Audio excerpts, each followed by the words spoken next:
The conversation continues tonight as we continue our 2020 focus on the push for equality. As the events surrounding race relations have emerged this summer, beginning with the death of George Floyd, a new concept has emerged: white fragility.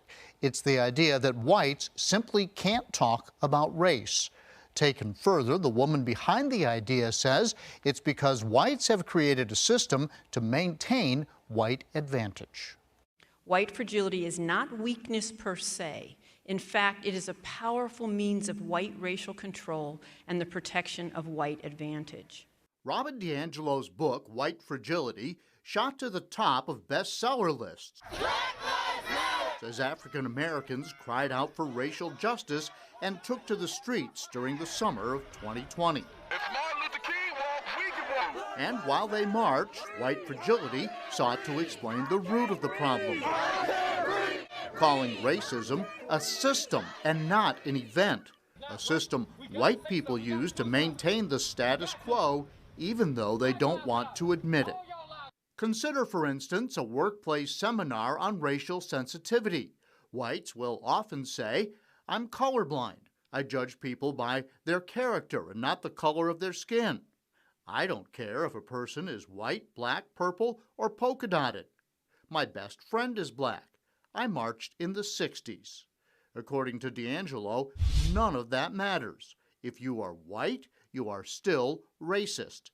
I believe that white progressives cause the most daily damage to people of color. Whites, she argues, want to take race off the table in order to be comfortable with our racism because of the internalized superiority of whites. But one of them is that we really are taught not to see this. So if you're a person of color scratching your head thinking, how can they not see this? Like, I just don't believe they don't see this.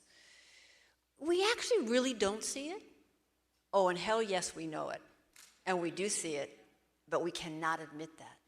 The book diminishes black people in the name of dignifying us, counters John McWhorter, a Columbia professor writing in The Atlantic, who says the book has obvious flaws. While DiAngelo criticizes whites for avoiding blackness by using such terms as urban, underprivileged, diverse, or bad neighborhood, McWhorter points out, call it a black neighborhood, and you're a racist. By DiAngelo's logic, he says, you are not to describe such neighborhoods at all, even in your own head. So Robin DiAngelo says it doesn't matter, if you have friends that are black or if you think that you are colorblind, none of those things matter, you're still a racist. And I think that that's what whites find objectionable to this book and this concept. And I agree.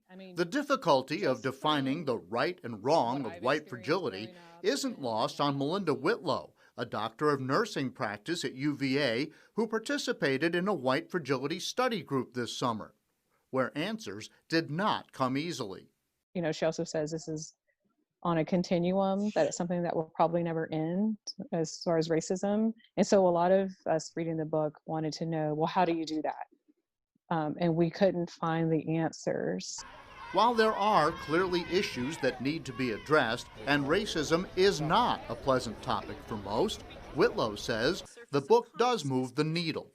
You would be more likely then to call attention to someone making a racist comment now, whether they meant it or didn't mean it, you would take the time to point it out now. Yes, in a way that was constructive, not demeaning.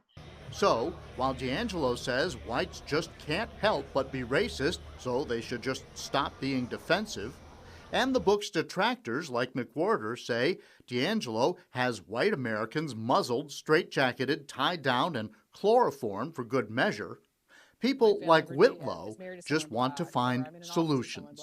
I guess it's more of them, what are you doing to not be a racist? It's one thing that you're surrounded by diversity, which is great, but what are you doing beyond that to help stop racism on that continuum? A lot to think about here. If you would like to watch DiAngelo's entire talk or read John McWhorter's story in The Atlantic, there are links to both with this story at WSLS.com.